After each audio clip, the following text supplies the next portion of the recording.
Haleluya.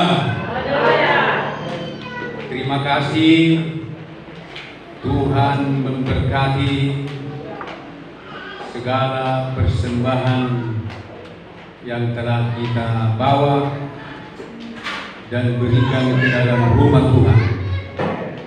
Apa kabar Bapak Ibu? Semua baik-baik saja? Sehat-sehat semua? Haleluya. Terima kasih kepada Tuhan atas pemeliharaannya, dan mari kita selalu mengucap syukur saja, berterima kasih saja kepada Tuhan. Apapun yang terjadi dalam hidup kita, kita harus percaya bahwa Tuhan baik.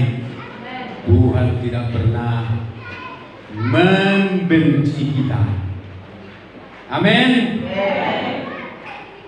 Mari kita baca Alkitab kita, Mazmur pasal 37, Mazmur pasal 73,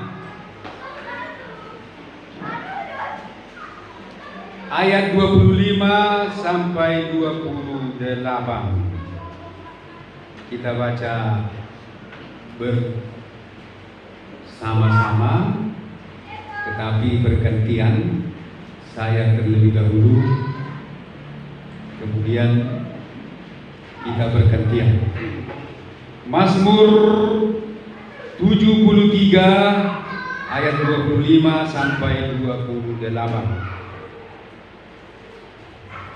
Siapa gerangan ada padaku di sorga selain Engkau? Selain Engkau tidak ada yang kuingini di bumi. Sekalipun badanku dan hati kuasanya, gunung batu dan yang sebab sesungguhnya siapa yang jauh daripadamu akan binasa. Kau binasakan semua orang yang berzina dengan meninggalkan Engkau. Sama-sama kita. Tetapi aku suka dekat pada Allah. Aku menaruh tempat perlindungan pada Tuhan Allah, supaya dapat menceritakan segala pekerjaannya. Amin. Amin. Amin.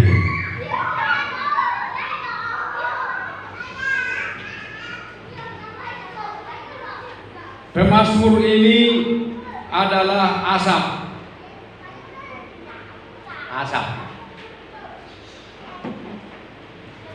Bukan asap api ya, tapi asap. Dia adalah seorang kepala para penyanyi di bait Tuhan. Itu bisa sidang jemaat baca di rumah dalam 1 Tawarik 16 ayat 4, di mana Daud mengangkat dari orang Lewi itu beberapa orang sebagai pelayan di hadapan Daud Tuhan untuk memasyurkan Tuhan. Allah Israel dan menyanyikan syukur dan puji-pujian bagi Tuhan. Kepala ialah Asaf, dan sebagai orang kedua ialah Zakaria, lalu Yehiel, Semiramot, Yehiel, Matija, Eliab, Benaya, Obed Edom, dan Yehiel yang harus memainkan gambus dan kecapi.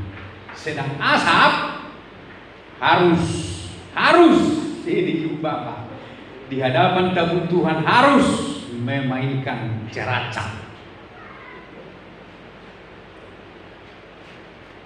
Jadi orang-orang itu diangkat oleh Daud untuk menyanyi di hadapan Tuhan, di hadapan tabut Tuhan, menyanyi. Termasuk seorang yang bernama si Heman, ya, si Heman. Heman juga seorang penyanyi. Heman, Asaf, dan Etan. Dalam 1 Tawarik 15 ayat 19, para penyanyi ialah Heman, Asaf, dan Etan. Harus, kita perhatikan kata harus memperdengarkan lagu dengan ceracap tembaga. Jadi Tuhan itu dia menginginkan puji-pujian, nyanyian dari umatnya. Dia menginginkan kata-kata pujian, pengagungan kepada Dia. Itulah penyembahan. Makanya kalau kita berdoa, kita banyak mengucapkan puji-pujian. Tuhan, Engkau baik. Tuhan, Engkau besar. Engkau dahsyat, ajaib dan luar biasa. Kasih setiamu tidak pernah berubah ya Tuhan. Kuasamu tetap sama dari dahulu sampai sekarang. Engkau yang bertahta selama-lamanya, hidup selama-lamanya, dan berkuasa selama-lamanya. Engkau besar, sangat besar. Kata-kata seperti itulah yang dikumandangkan di hadapan Tuhan dan kepada Tuhan, dan itu sangat menyenangkan hati Tuhan. Amin. Jadi ibu bapak pun di rumah kalau berdoa jangan melulu meminta-minta kepada Tuhan. Terus meminta, Tuhan minta heaven, anak-anak mau kuliah, minta beras, minta ongkos. Tetapi terlebih dahulu atau terlebih utama kita harus memberi kepada Tuhan, memberi kemuliaan, memberikan puji-pujian dan nyanyian. Makanya kita menyanyi kalau berkumpul, bukan?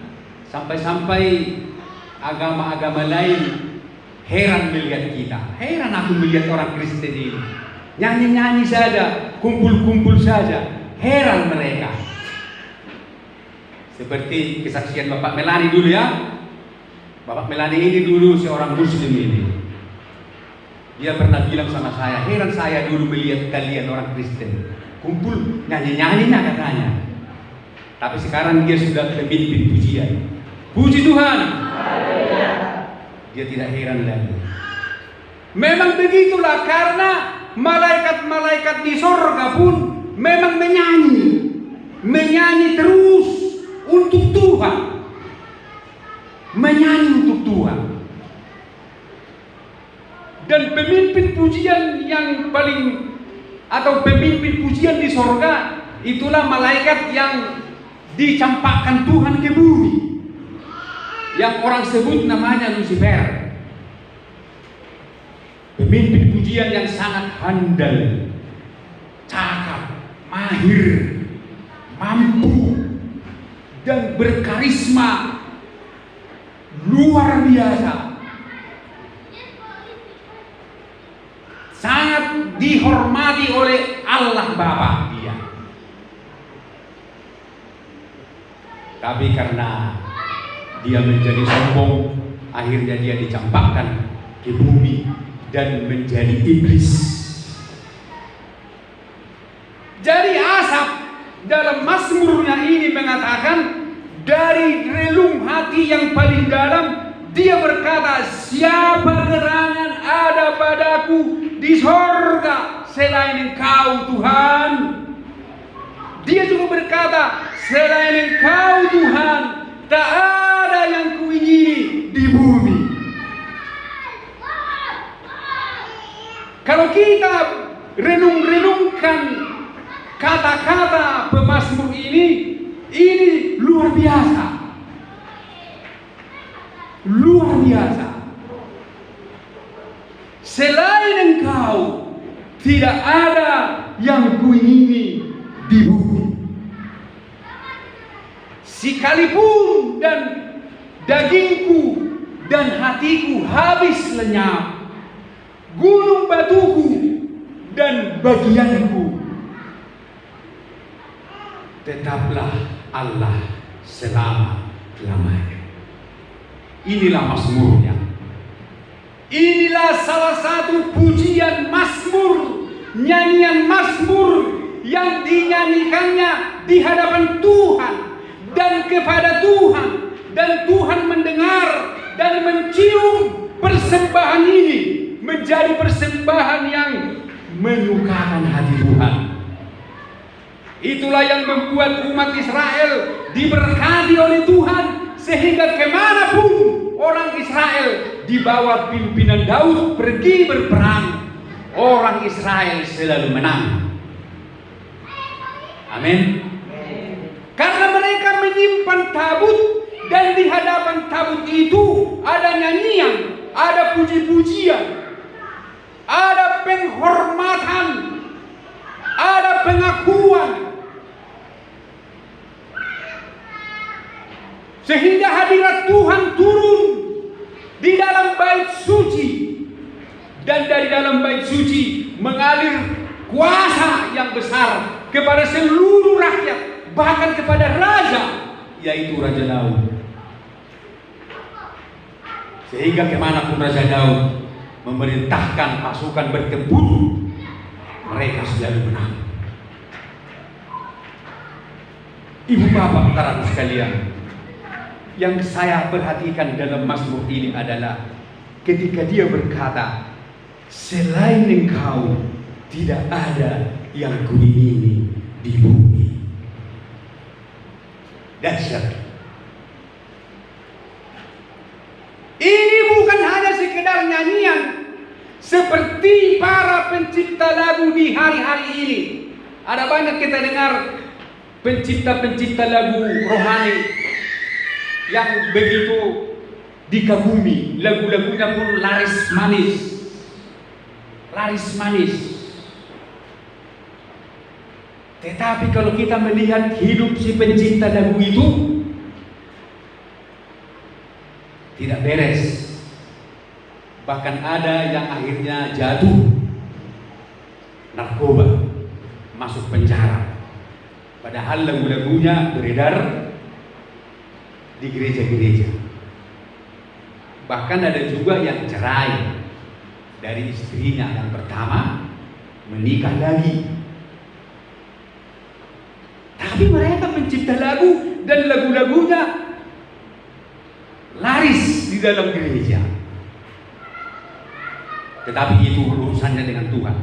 Tetapi saya mau katakan, tetapi si pemazmur ini adalah seorang yang benar-benar selalu ada di hadapan Tuhan. Dia tidak pernah keluar dari dalam bait Tuhan.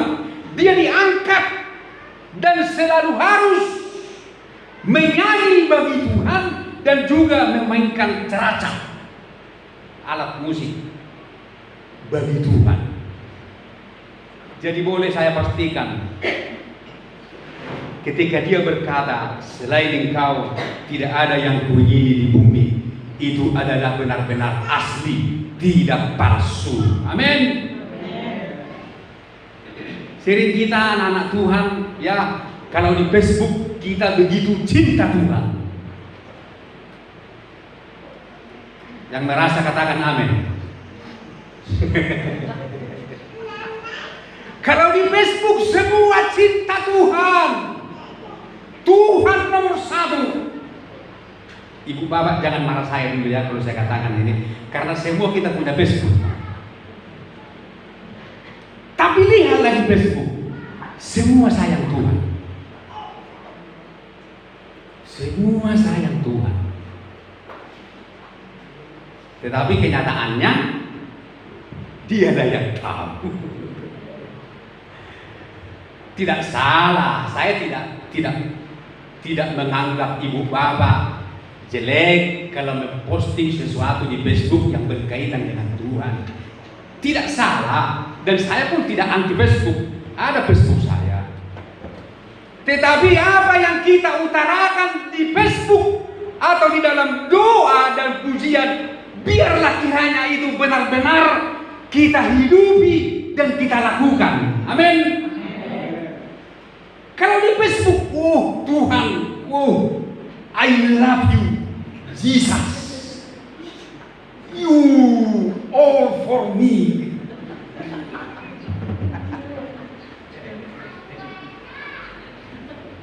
Nobody, everyone.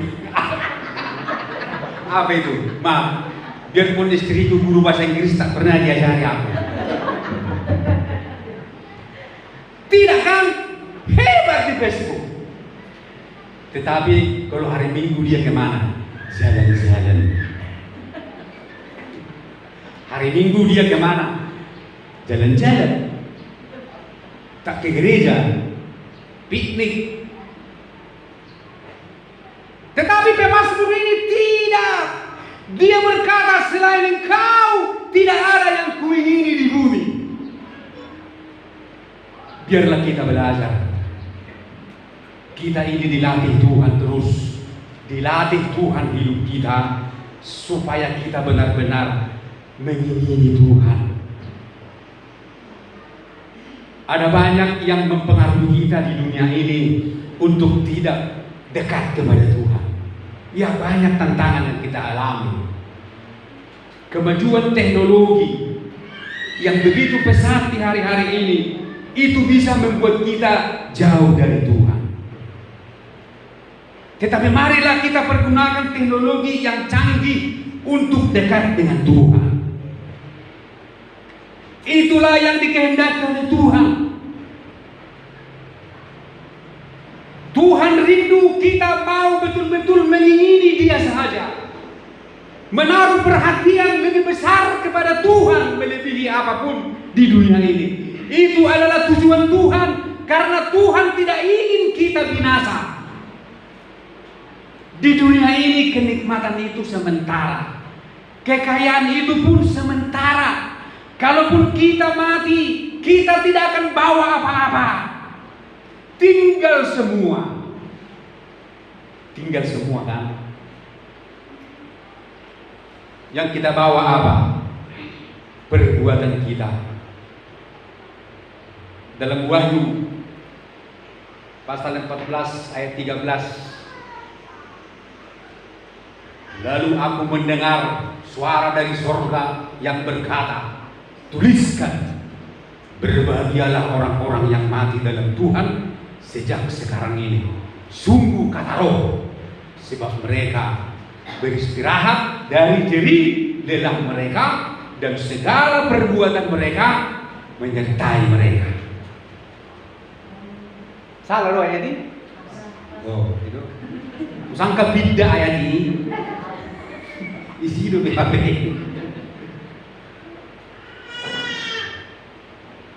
Kalau kita tidak bergairah beribadah, tetapi kita lebih bergairah kalau pergi jalan-jalan, ini yang susah. Jolma biasa mau jalan-jalan atau karena mengulu huli-hulina nih. Maaf ibu bapak ya. Orang kalau dibilang hari Minggu kita jalan-jalan, pasti tulang-tulangnya nasi akan hidup semua, mau terbang. Paling bingung. Tapi kalau ke gereja dibilang hari Minggu, sepertinya tulang-tulangnya ini lemas semua. Untuk gereja. Berarti dia belum sama seperti si pemazmur yang hanya mengingini Tuhan. Tuhan harus nomor satu ini, Pak. Dan kita harus tetap jangan berubah terhadap Tuhan. Sekalipun dagingku dan hatiku habis lenyap, ini akan lenyap semua manusia. Jasmaniah kita ini akan lenyap. Tetapi bagianku tetaplah Allah selama-lamanya. Tetaplah Allah, tidak berubah. Kadangkala kita berubah. Hari ini kita sedia, besok tidak sedia lagi. Hari ini kita begitu menggebu-gebu kepada Tuhan, lusa dan hari-hari akan datang berubah lagi. Hari ini cinta Tuhan, tetapi di kemudian hari berubah lagi oleh karena situasi dan kondisi. Tetapi pemazmur tidak pernah berubah. Sekalipun dagingnya habis, hatinya pun lenyap, menjadi debu, menjadi tanah. Dia tetap menjadikan Allah bagiannya. Tuhan ini nama Jabbar di muluna. Amin.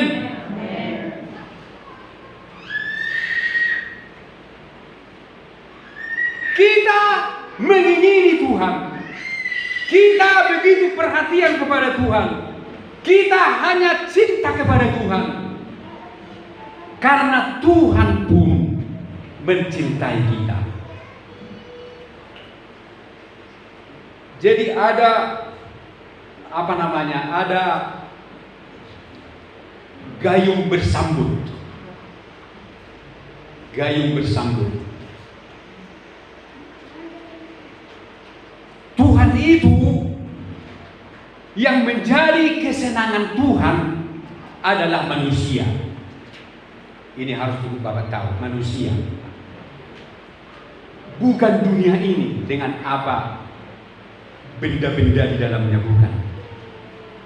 Tetapi yang paling disukai oleh Tuhan dari semua ciptaannya adalah manusia. Bukan malaikat. Manusia menjadi kesukaan Tuhan. Manusia menjadi kesenangan Tuhan. Manusia menjadi pusat perhatian Tuhan. Yang percaya katakan amin. Iya, manusialah pusat perhatian Tuhan. Sampai Allah menjadi manusia supaya bisa menyelamatkan manusia, supaya bisa merasakan penderitaan yang manusia alami. Dia turun ke dalam dunia dan menjadi manusia. Dan dalam keadaannya sebagai manusia, dia menderita, dia disakiti, dia disiksa dan dihina untuk manusia pula. Jadi kalau Allah begitu mengasihi kita, kalau Allah begitu hanya mengingini manusia, ingat, dia hanya mengingini manusia, maka kita pun harus mengingini dia saja di bumi ini. Amin. Mari kita baca dulu dalam Amsal 8 ayat 31. Amsal 8 ayat 31.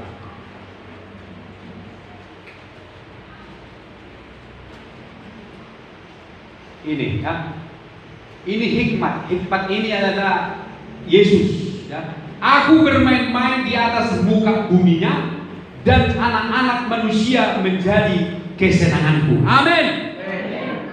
Anak-anak manusia menjadi kesenangan Yesus.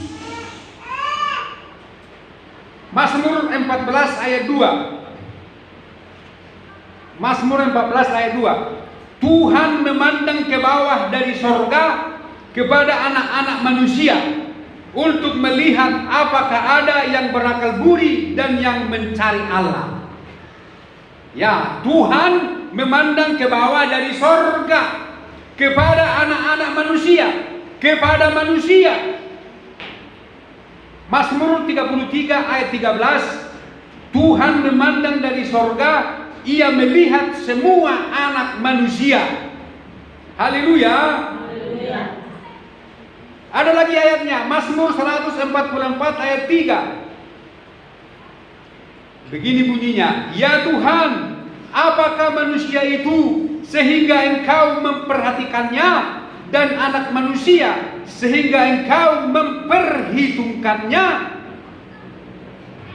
Mazmur 8 ayat 4. Apakah manusia sehingga Engkau mengingatnya? Apakah anak manusia sehingga Engkau mengindahkannya? Luar biasa Tuhan. Begitu memperhatikan manusia. Tetapi manusia tidak memperhatikan Tuhan.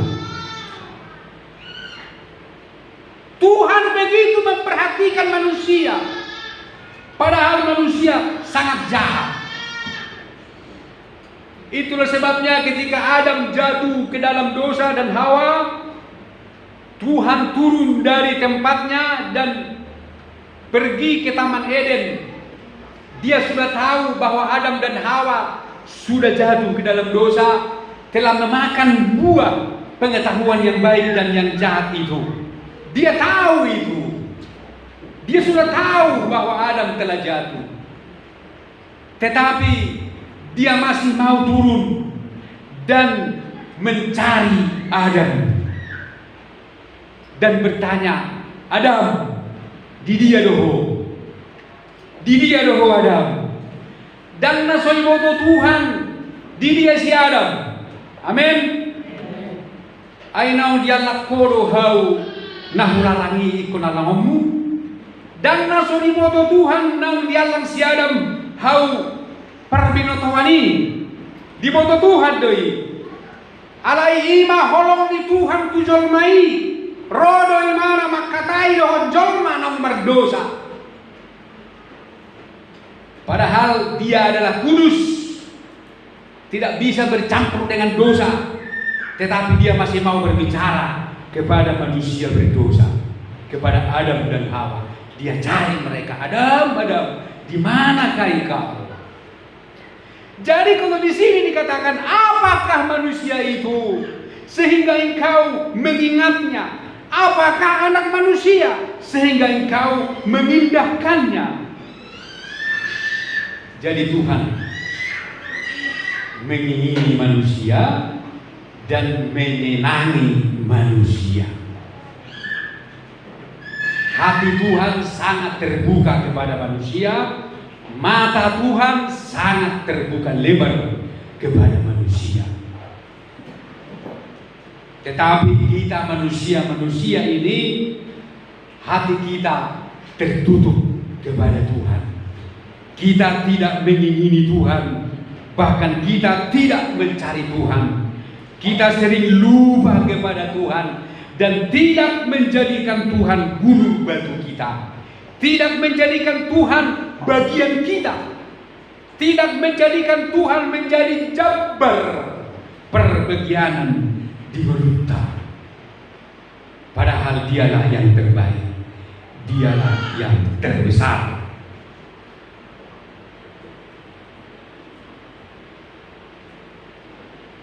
Tuhan sangat mengasihi saudara dan saya. Amin.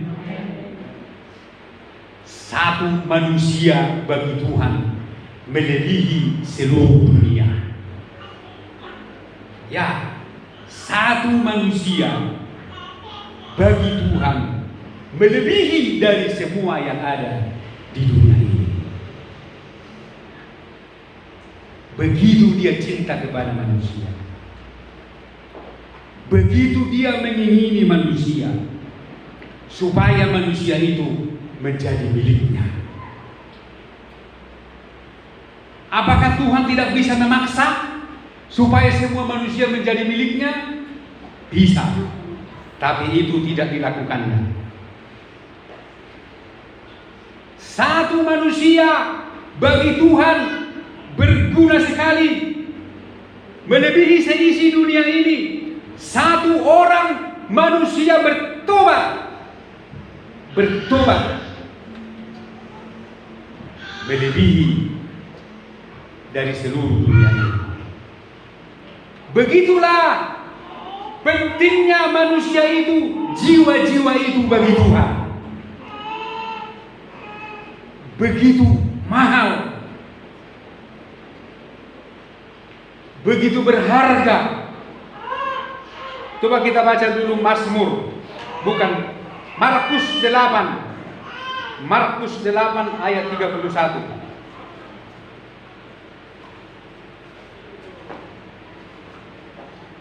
Apa gunanya seorang memperoleh seluruh dunia tetapi ia kehilangan nyawanya? Kita lompat dulu Lukas pasal 15 ya. Lukas pasal 15 lebih jelas di sana. Lukas pasal 15 ayat 7.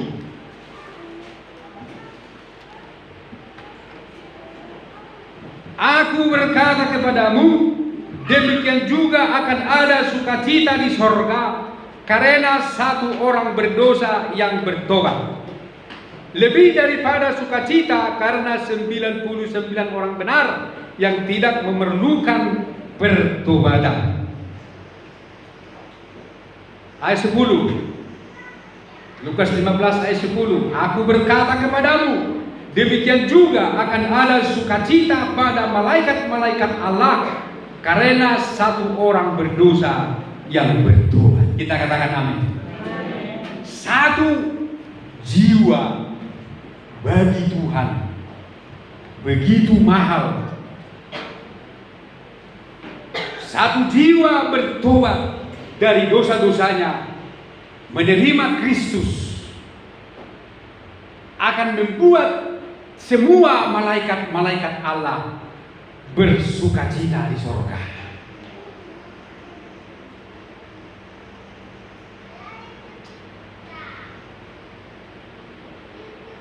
Tuhan sangat mengasihi kita.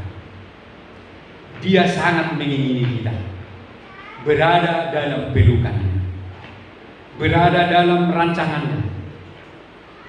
Tuhan mau supaya semua manusia datang dan beribadah kepada Tuhan.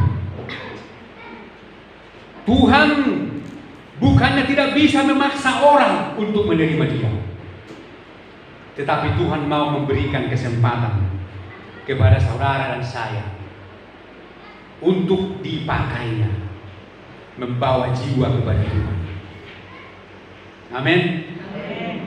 Iya, Tuhan kan bisa mengubah orang dalam sekejap. Bisa mengubah orang jahat menjadi baik, pencuri menjadi baik. Tetapi itu tidak dilakukan oleh Tuhan.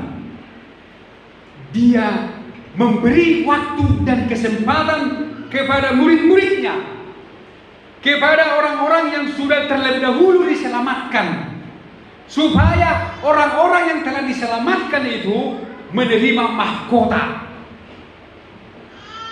pada hari kedatangan Tuhan Yesus kedua kalinya. Karena bagi Tuhan jiwa-jiwa ini sangat mahal, sangat berharga. Manusia itu sangat berguna dan sangat diinginkan kembali kepada Dia. Tuhan tidak menginginkan satu orang pun umatnya jauh dari hadapannya,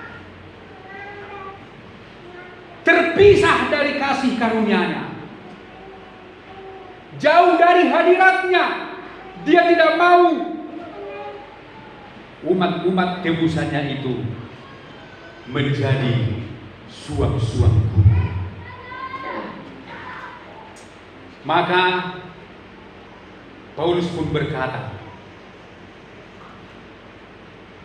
bahwa jemaat ataupun jiwa itu adalah mahkota baginya. Itulah sebabnya Paulus sangat menghargai jiwa. Sama seperti Yesus sangat menghargai jiwa, sangat menghargai jemaat. Dia rela meninggalkan yang 99 untuk mencari satu yang hilang. Satu saja hilang. Yang satu itu dicari oleh Yesus.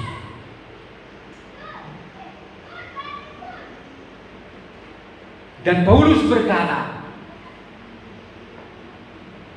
jemaat adalah mahkota baginya. Amin, Ibu Bapak.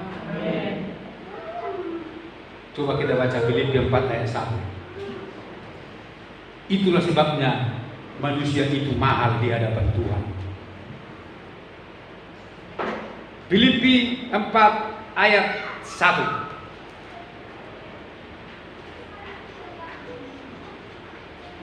Karena itu, saudara-saudara yang kukasihi dan yang kurindukan, sukacitaku dan mahkotaku. Amin. Ini dia tuliskan kepada jemaat di Filipi. Saya baca sekali lagi. Karena itu saudara-saudara yang kukasihi dan yang kurindukan, sukacitaku dan mahkotaku, berdirilah juga dengan teguh dalam Tuhan. Hai saudara-saudaraku yang kekasih. Haleluya.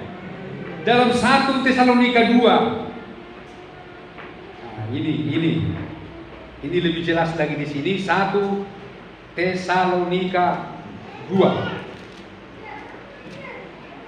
ayat 19. Sebab siapakah pengharapan kami atau sukacita kami atau mahkota kemegahan kami di hadapan Yesus Tuhan kita pada waktu kedatangannya, kalau bukan kamu, sungguh kamulah kemuliaan kami dan sukacita kami. Amin. Ini jadi manusia itu, jiwa itu adalah mahkota kita. Seberapa bagus, seberapa besar nanti kita akan menerima mahkota di surga, ditentukan dari jiwa yang sudah kita bawa kepada Yesus. Amin. Paulus katakan di sini, siapakah titik-titik kami atau mahkota kemegahan kami di hadapan Yesus pada waktu kedatangannya? Siapa? Kalau bukan kamu, jiwa, jemaat, manusia-manusia yang sudah dia tuntun kepada jalan keselamatan di dalam Kristus. Haleluya. Itulah sebabnya dia mengatakan dalam 2 Timotius 4 ayat 8, sekarang telah tersedia bagiku mahkota kebenaran yang akan dikaruniakan kepadaku oleh Tuhan Hakim yang adil pada harinya. Tetapi bukan hanya kepadaku, melainkan juga kepada semua orang yang merindukan kedatangannya. Jadi Paulus sudah berkata, sebelum dia meninggal, dia sudah berkata bahwa dia akan menerima mahkota kebenaran. Tetapi mahkota kebenaran yang diterimanya itu sangat ditentukan oleh jiwa-jiwa atau manusia yang sudah dia bawa kepada Kristus. Karena jiwa-jiwa dan jemaat-jemaat yang dia layani itu adalah mahkotanya. Amin. Lebih kalian ya, amin. Ibu bapak mau menerima mahkota yang besar nanti di surga? Mau menerima mahkota yang original, jangan yang palsu. Bawalah banyak jiwa-jiwa kepada Tuhan. Haleluya. Jiwa-jiwa itulah anak-anak kita. Jiwa-jiwa itulah generasi-generasi kita. Bukan anak jasmani kita. Makanya Paulus katakan kepada Timotius, jangan engkau sibuk dengan urusan-urusan cerita-cerita tentang silsilah dan cerita-cerita dongeng. Silsilah ini kan berbicara mengenai keturunan. Yang dihitung di sana kan anak laki-laki. Kalau tidak ada anak laki-laki, maka silsilahnya hilang. Ya kan? Silsilah. Paulus katakan jangan. Karena yang dicari oleh Tuhan, yang diinginkan oleh Tuhan bukan dari keturunan, dari silsilah atau garis keturunan secara jasmani, tetapi yang dicari oleh Tuhan adalah dari anak-anak rohani, yaitu jiwa-jiwa yang kita bawa kepada Tuhan. Itulah generasi-generasi kita, itulah anak-anak kita, itulah keturunan kita, itulah mahkota kita, manusia. Haleluya. Oleh karena itu kita harus memberikan hidup kita lebih banyak kepada Tuhan, untuk membawa jiwa kita kepada Tuhan dan juga membawa orang lain kepada Yesus. Nanti ketika mahkota diberikan, mahkota akan diletakkan di atas kepala kita. Akan dihitung dulu berapa jiwa yang kita bawa. Haleluya. Berapa jemaat? Berapa jiwa yang sudah kau bawa padaku, kata Yesus. Karena jiwa adalah mahkota rasul.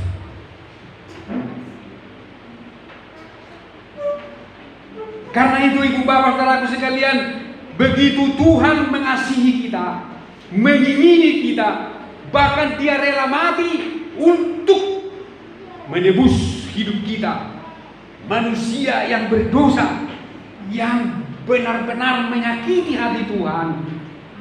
Tetapi kita yang selalu menyakiti hati Tuhan ini pun dicari oleh Tuhan, dilului Tuhan, dipanggil, dan dengan sabar Dia menunggu kapan kita pulang kepada Dia. Dan Dia tidak mau satu jiwa itu pun hilang. Walaupun sudah ada 99, tetapi satu pun hilang, satu pun jauh dari hadiratnya, Dia pergi mencarinya.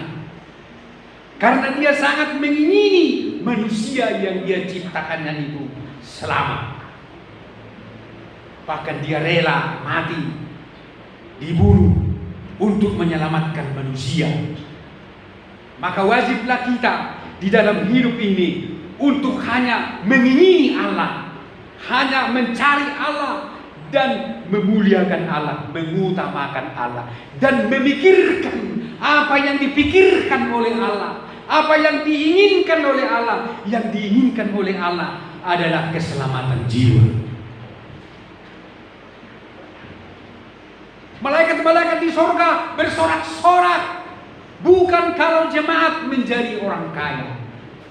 Malaikat-malaikat di sorga tidak akan bersorak-sorak kalau kita sukses menjadi wali kota, atau menjadi bupati, atau menjadi polisi, atau menjadi guru dan PNS.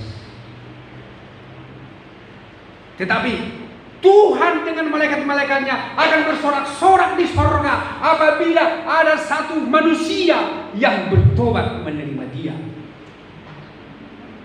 Itulah kerinduan hati Tuhan. Itulah keinginan hatinya. Itulah yang Dia pikirkan dan Dia inginkan. Sampai sekarang Dia masih bekerja. Sampai rumah yang sudah Dia bangun di sorga itu sudah ada nanti penghuninya. Haleluya. Amin. Maka ibu bapak saudaraku sekalian, kalau memang manusia atau jiwa atau jemaat adalah mahkota kita, maka marilah kita mencari jiwa. Haleluya. Mencari jiwa. Oh pendeta, saya tidak tahu bersaksi, saya tidak tahu menginjil. Berdoa boleh. Amin. Haleluya. Berdoa untuk manusia-manusia. Sebenarnya sekarang kita sedang membangun di Laut Tawar. Sebenarnya dengan pembangunan ini saya sangat tersiksa sekali. Tapi saya bukan menyesali, Pak. Coba lah, kan udah mulai hitam Pak Bang. Ayah udah sudah. Hebeng nabi hanau do. Tukang nabi audo. Medur nabi audo. Haleluya. Ayo, ini saya katakan bukan saya mengeluh. Saya senang seberapa nanti waktu habis, gua habiskan semua di sini. Tidak peduli saudara mau bantu atau tidak. Saya hanya memikirkan jiwa. Jiwa, amin. Jiwa. Karena apa ibu bapak? Jiwa itu adalah yang sangat dikasihi oleh Tuhan. Itulah kerinduan hatinya. Keselamatan jiwa. Jangan sampai ada jiwa yang jauh dariku. Jiwa jangan sampai ada yang hilang. Maka dia pun mau bekerja lewat siapa saja yang mau bekerja. Kalau saya yang mau bekerja, nanti saya menerima mahkota yang besar. Haleluya. Amin. Ibu bapak boleh membantu dalam doa saja. Amin. Dengan uang mau? Mau udah pendeta masing-masing ada saudara kamu? Tidak. Saya asli. Jiwa. Memang bersyukurlah Bapak Septi tidak memberi hibahkan tanahnya. Ya, itu sangat membantu. Walaupun nanti saya kasih uang terima kasih entah 20 juta terserah dia. Iya. Ini ibu bapak, jiwa. Sebagai hamba Tuhan apalagi yang mau kerjakan rupanya. Kalau mau menjadi hitam pekat saya di situ biarlah terus jadi tambah hitam tidak mengapa. Yang penting gereja itu selesai. Jiwa ibu bapak, jiwalah yang dicari oleh Tuhan. Karena itulah mahkota kita. Jadi kalau ibu bapak mau mendapat mahkota nanti di surga, cari jiwa. Cari jiwa juga bisa dengan doamu, perhatianmu, dan juga korban ibu bapak saudaraku sekalian. Tapi saya tidak terlalu dengan korban-korban karena sudah trauma saya ibu bapak. Kadang kalau dalam gereja ini semakin kita galak-galakkan korban-korban makin dibenci kita. Itu pengalaman banyak gereja kuliah. Jadi lebih baik saya diamkan sajalah. Dibilanglah nanti pendeta mata duitan apa segala macam kan. Saya tidak mau. Biarlah saya pikul sendiri. Kalau ibu bapak mau bantu ya puji Tuhan. Kalau ibu bapak tak mau bantu, malaikat Allah akan dikirim membantu. Haleluya. Intinya saya tidak mau memberani sidang jemaat. Bukannya saya marah, karena saya pun mengerti keadaan sekarang. Mengerti keadaan sekarang sulit memang, karena pandemi COVID ini perekonomian tiap-tiap keluarga terpuruk memang. Jadi saya tidak mau membebani kalian, memberatkan kalian. Tapi saya tidak melarang kalau ada yang mau membantu. Saya mengerti keadaan sekarang. Sulit memang, sulit.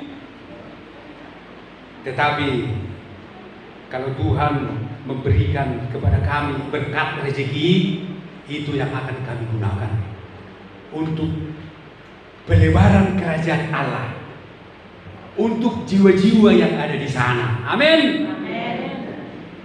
Karena saya merasa gereja itu nanti dibangun bukan untuk jiwa-jiwa yang sudah datang beribadah ke tempat ini.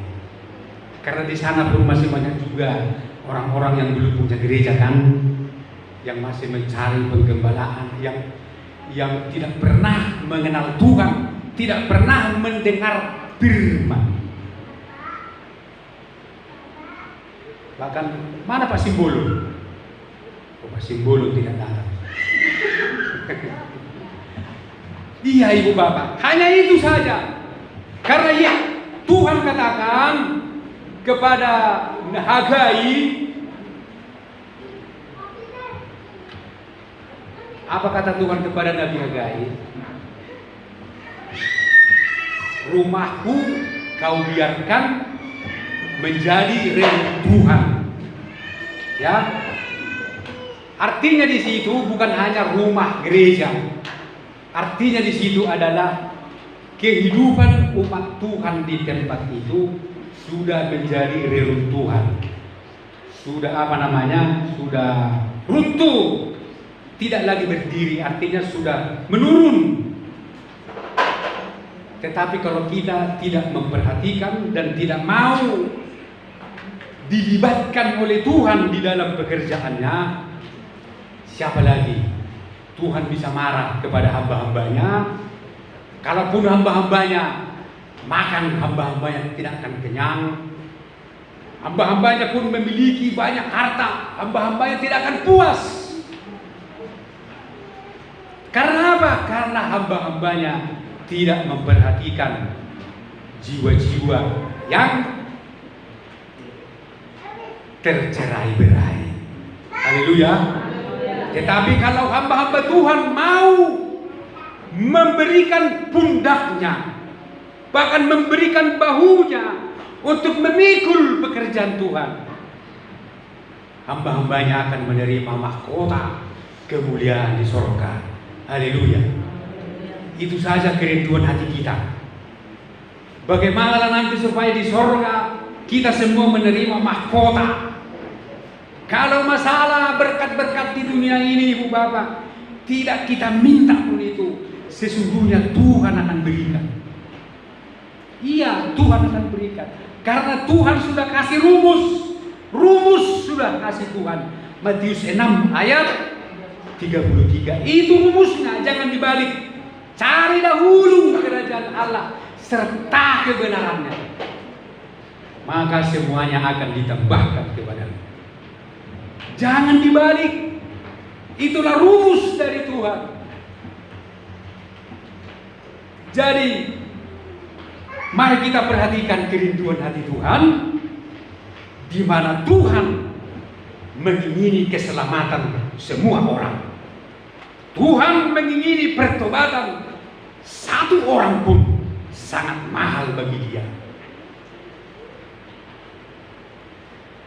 Dan kalau kita orang yang mengingini Tuhan, kalau kita orang yang menjadikan Tuhan gunung batu dan bagian kita, kita harus mengerti apa maksud dan rencananya. Kita harus paham dan kita akan bertindak dan tetap belajar untuk taat dan dengar-dengar. Bapak Ibu, hari ini kita akan makan tubuh dan darah Yesus. di mana tubuh dan darah Yesus ini telah dicurahkan untuk menyelamatkan kita.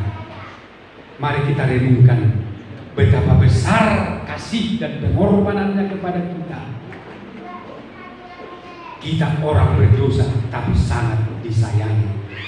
Dia yang tidak berdosa rela mati untuk kita. Mari kita bangkit berdiri. Kita angkat pujian. Karya terbesar dalam hidupku.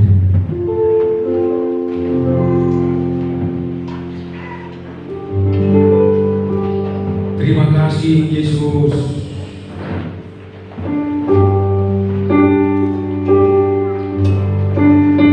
Karya-Mu sangat besar.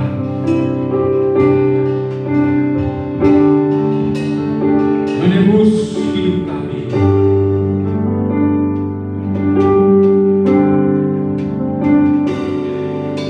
Kasih yang terindah, hati yang mulia, hati yang mulia, anakku teguhkan dalamku, Yesusku. Pujian dari hatiku selalu di setiap waktuku. Tiada pernah berubah kasih-Mu.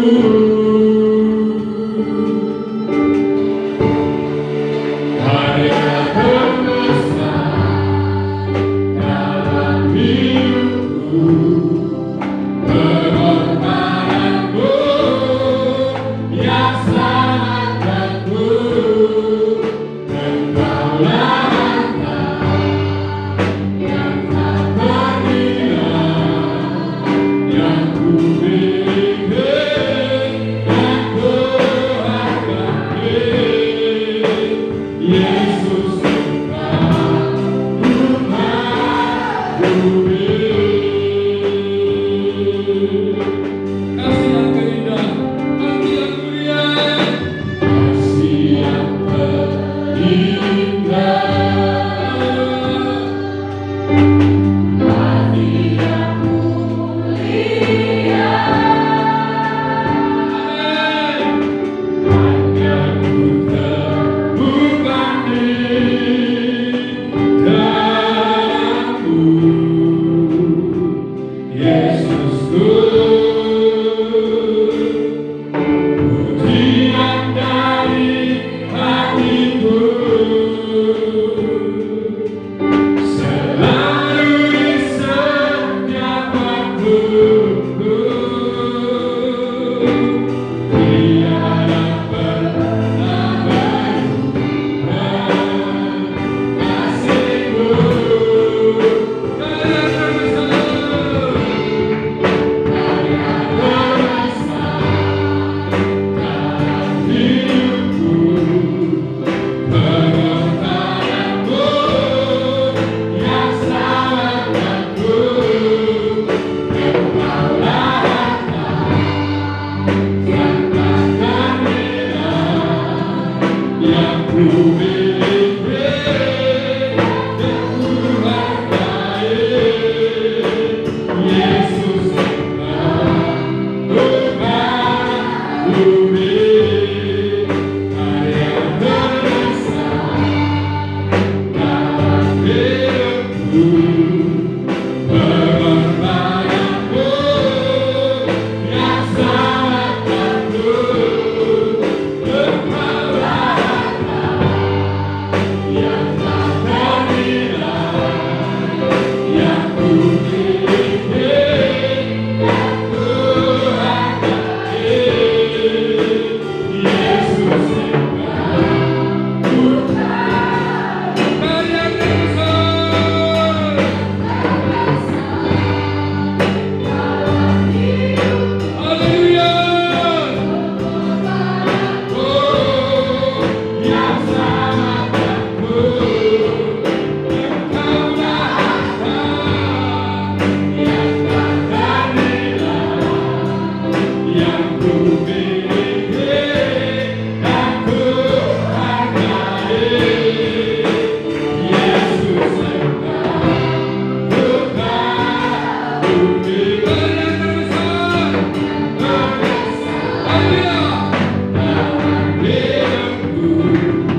Yesus engkau bukan